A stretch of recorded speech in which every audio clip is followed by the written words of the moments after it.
अस्सलामुअलैकुम, मैं हूं इरफान समोर।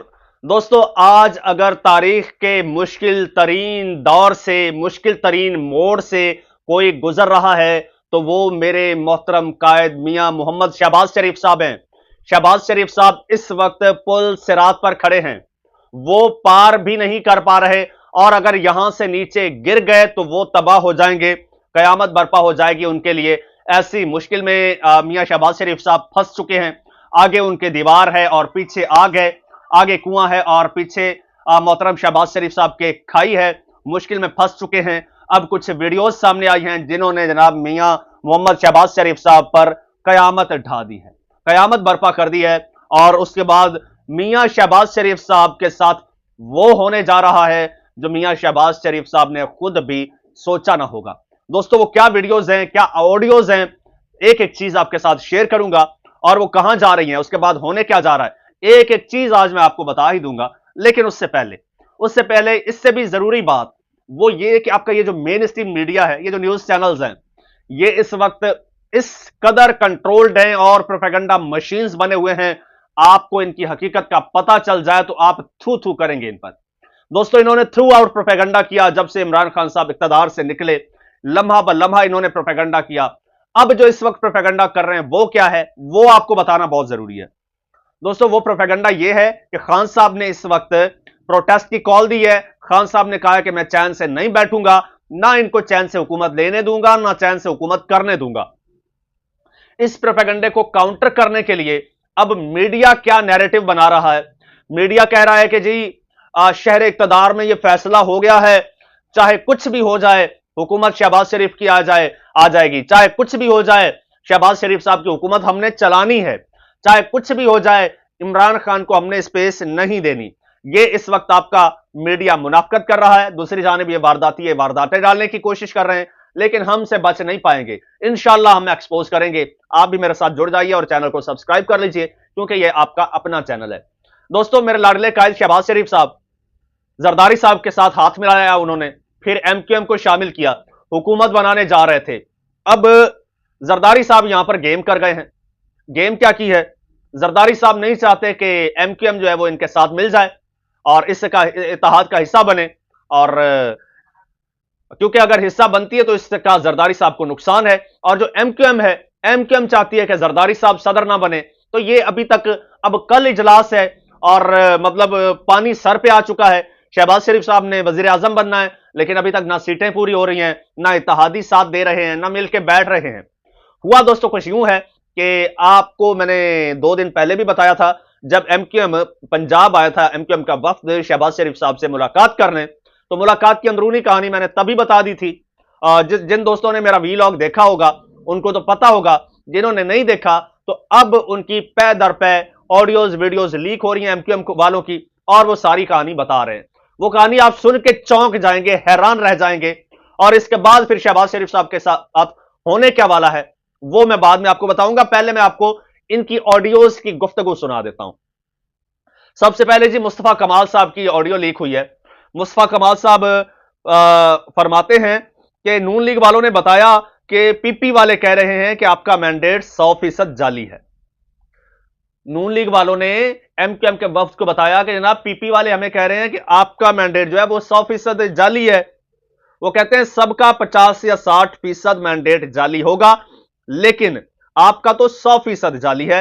नून लीग वालों ने बताया कि पीपी का कहना है कि पीपी और नून लीग के नंबर्स पूरे हैं, एमक्यूएम को बाहर निकालें, इनकी जरूरत नहीं है। अब ये क्लेम कर रहे हैं मुस्तफा कमाल साहब के नून लीग के जिस वफ्द से हमने मुलाकात की, उन्होंने कहा कि जी हमारे पास भी मैंडेट 50 से 60% जाली है। यानी ये अपनी जुबान से इकरार कर रहे हैं कि 50 से 60% जो सीटें हैं हमारे पास, चाहे नून लीग के पास चाहे पीपी के पास, वो इमरान खान की हैं। ये अपनी जुबान से इकरार कर रहे हैं और कहते हैं कि एमक्यूएम के पास तो 100%, यानी कि 17 सीटें हैं कौमी असेंबली की, 17 की 17 जाली हैं। 35-37 जो सूबाई असेंबली की हैं सिंध में, वो भी जाली हैं, वो सारी पीटीआई की हैं। अब सुनते जाइए ये कैसे खुद ही फट रहे हैं और कैसे खुद ही सारे सबूत दे रहे हैं और कैसे निशानियां छोड़ रहे हैं, कैसे खुद को एक्सपोज कर रहे हैं। जरा सुनते जाइएगा। मुस्तफा कमाल ने कहा कि हमारी कई मीटिंग्स हो चुकी थी और पीएमएलएन ने रात के किसी पैर हमें बुलाया, ऐसा लगा कि जबरदस्ती कमरे में घुस गए और कहा गया कि आ गए हो तो बैठ जाओ। उनका मीटिंग का मूड नहीं था। वो फिर यह भी कहते सुना गया कि लग रहा था कि बुला लिया है तो मिल लेते हैं। 45 मिनट की मीटिंग हुई, फिर उन्होंने कहा कि हमारी पीपल्स पार्टी से मीटिंग है। तो मुस्तफा कमाल साहब कहते हैं कि जब हमने पूछा कि आपका क्या तय पाया पीपल्स पार्टी वालों के साथ, जिस पर नून लीग वालों ने जवाब दिया कि जनाब पीपी से मीटिंग की सारी चीजें कॉन्फिडेंशियल हैं, यानी खुफिया हैं, लेकिन इसके बावजूद दो चीजें आपको हम बता देते हैं। नून लीग वाले एमक्यूएम वालों को कह रहे हैं कि सारी जो पीपी के साथ मीटिंग हुई है वो खुफिया है, लेकिन दो चीजें हम आपको बता देते हैं। वो दो चीजें कौन सी हैं, जब आप सुनेंगे तो हैरान रह जाएंगे। मैं आपको बता देता हूं जनाब। दो चीजें हम आपको बता देते हैं, और वो दो चीजें, एक ये कि पीपी वाले कह रहे हैं कि आपका मैंडेट 100% जाली है। दूसरा ये कि पीपी का कहना है कि हमारे नंबर्स पूरे हैं, एमक्यूएम को बाहर निकालें। अच्छा देख, मैंने कहा था ना दोस्तों, मैंने पहले ही कहा था कि चोर चोरी करते वक्त जो है वो एक साथ मिल भी जाएं तो माल तकसीम करते वक्त वो लड़ पड़ते हैं। और इनके बारे में भी ऐसा ही है। ये हुसूल इक्तदार के लिए तो इकट्ठे हो गए, लेकिन अब तकसीम इक्तदार के वक्त जो है ये लड़ पड़े हैं। अब पावर शेयरिंग के वक्त ये लड़ पड़े हैं।